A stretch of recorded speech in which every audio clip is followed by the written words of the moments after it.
Praise the Lord.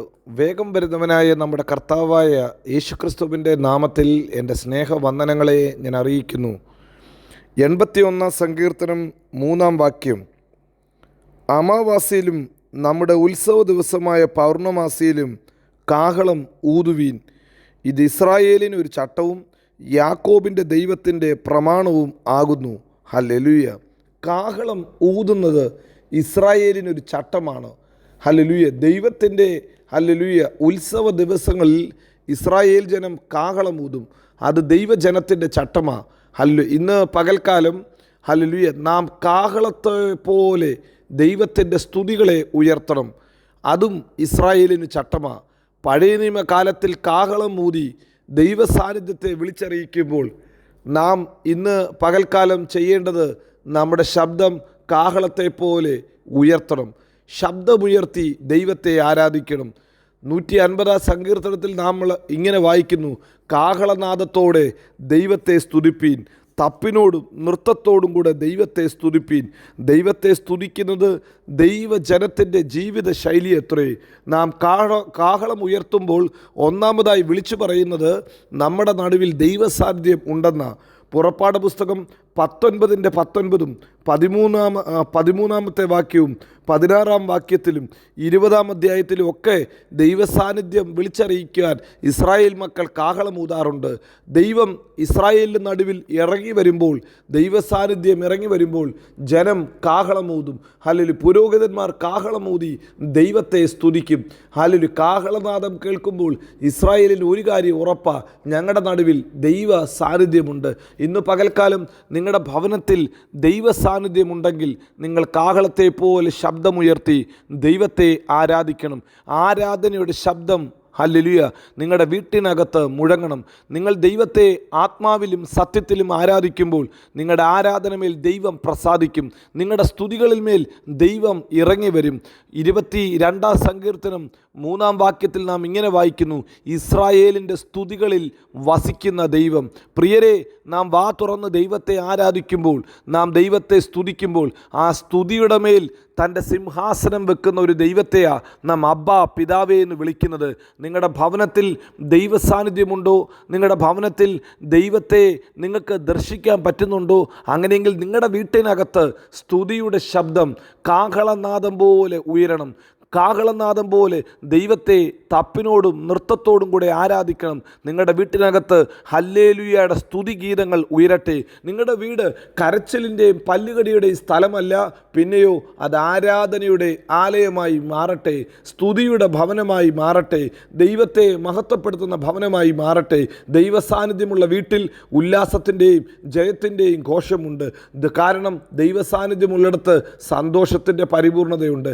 ഈ പകൽക്കാലം വചനം കേൾക്കുന്ന ദൈവത്തിൻ്റെ പ്രിയ പൈതലേ, നിങ്ങളുടെ വീട്ടിനകത്ത് സ്തുതി ഉയരട്ടെ, കാഹളനാദം പോലെ ദൈവത്തെ ആരാധിക്കട്ടെ. ഹല്ലേലൂയ. രണ്ടാമതായി, നിങ്ങൾ കാഹളം ഉയർത്തുമ്പോൾ എന്താ സംഭവിക്കുന്നത്? ചിതറിക്കിടക്കുന്ന പലതിനെയും അത് കൂട്ടിച്ചേർക്കും. ചിതറിക്കിടക്കുന്ന എല്ലാ നന്മകളെയും നിങ്ങൾക്ക് ഒരുമിച്ച് ചേർക്കാൻ പറ്റും. ഇസ്രായേൽ ജനത്തെക്കുറിച്ച് ഹല്ലേലൂയ സംഖ്യാപുസ്തകം ഹല്ലേലൂയ 10 അധ്യായം 1 മുതൽ 10 വരെ വായിക്കുമ്പോൾ അവിടെ ഒരു ഗംഭീര നാദത്തെക്കുറിച്ച് വേദപുസ്തകം പറയുന്നു. ഹല്ലേലൂയ. വെള്ളി കൊണ്ട് അടിപ്പുപണിയായി ഉണ്ടാക്കിയ ഒരു കാഹളം അവർ ഉയർത്തും. ആ കാഹളത്തിൻ്റെ ശബ്ദം അവർ ഉയർത്തുമ്പോൾ അല്ലെങ്കിൽ ചിതറിക്കിടക്കുന്ന ഇസ്രായേൽ ഒരുമിച്ച് കൂടും. ഒരുപക്ഷെ ചിതറിക്കിടക്കുന്നത് പലയിടത്തുമായിരിക്കാം, ചിതറിക്കിടക്കുന്നത് ദൂരദേശത്തായിരിക്കാം. കാഹളം കേൾക്കുമ്പോൾ ചിതറിക്കിടക്കുന്നതിനെ ദൈവം ഒരുമിച്ച് കൂട്ടും.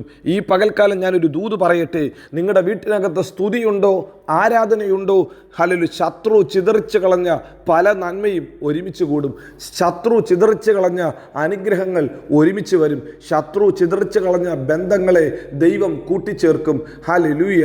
യാഗപീഠത്തിൽ യാഗമർപ്പിക്കാൻ ഏലിയാവ് വന്നപ്പോൾ ഇസ്രായേൽ ജനം 12 ഗോത്രവും 12 രീതിയിലാണ്. രാജ്യം 2ആയി വിഭജിക്കപ്പെട്ടു. എന്നാൽ യാഗപീഠത്തിലെ കല്ലുകൾ വെച്ചപ്പോൾ ഇസ്രായേൽ ഗോത്രത്തിൻ്റെ സംഖ്യയ്ക്കൊത്തവണ്ണം 12 കല്ല് വെച്ച ഏലിയാവ് യാഗപീഠം പണിതത്. എന്താ ഏലിയാവ് 12 കല്ല്? 10 കല്ല് മതിയായിരുന്നല്ലോ, അല്ല 2 കല്ല് മതിയായിരുന്നല്ലോ, ഏതെങ്കിലും ഒന്ന് മതിയായിരുന്നല്ലോ. എന്നാൽ 12 കല്ലോട് ചേർത്ത് വെച്ചപ്പോൾ അദ്ദേഹം വിശ്വാസത്താൽ കാണുകയാണ്: ഞാൻ ആരാധന അർപ്പിക്കുമ്പോൾ, ഞാൻ സ്തുതി ഉയർത്തുമ്പോൾ ഞങ്ങൾ ഒരുമിച്ച് ആരാധിക്കുന്നത് പറയുന്നത്.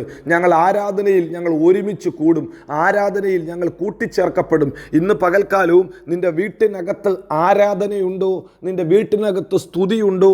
ചിതറിക്കിടക്കുന്ന പലതും ഒരുമിച്ച് വരും. അല്ലെങ്കിൽ ചിതറിപ്പോയ നന്മകൾ ഒരുമിച്ച് ചേരും.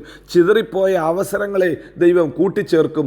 ഈ പകൽക്കാലം ആരൊക്കെ ചിതറിക്കാൻ ശ്രമിച്ചാലും, ആരൊക്കെ തട്ടിമാറ്റാൻ ശ്രമിച്ചാലും, ആരാധിക്കുന്ന ദൈവ പൈതലിൻ്റെ മുമ്പിൽ ഒരു നന്മയും തടഞ്ഞു വെക്കാൻ ആർക്കും സാധ്യമല്ല ഈ പകൽക്കാലം. അതുകൊണ്ട് നിങ്ങളുടെ വീട്ടിനകത്ത് ആരാധനയുടെ സ്തുതിയുടെ ശബ്ദം കാഹളം പോലെ ഉയരട്ടെ. ഇതാ മൂന്നാമതായി, നിങ്ങൾ ആരാധിക്കുമ്പോൾ ഹല്ലേലൂയ ചില ശത്രുവിൻ്റെ കോട്ടകൾ തകരും. നിങ്ങൾ കാഹളനാദം പോലെ ദൈവത്തെ സ്തുതിക്കുമ്പോൾ ശത്രുവിൻ്റെ എരിഹോയുടെ കോട്ടകൾ തകരും. ജോഷുവയുടെ പുസ്തകം 6-ാം അധ്യായത്തിൻ്റെ ചരിത്രം നമുക്കറിയാം. ജനം ഒരുമിച്ച് കാഹളമുയർത്തി എരിഹോയുടെ ചുറ്റിനും നടന്നപ്പോൾ ആ കാഹളനാദത്തെങ്കിൽ ആർപ്പിൻ്റെ സ്തുതിയുടെ മുമ്പിൽ കോട്ടകൾ തകർന്നു വീണു.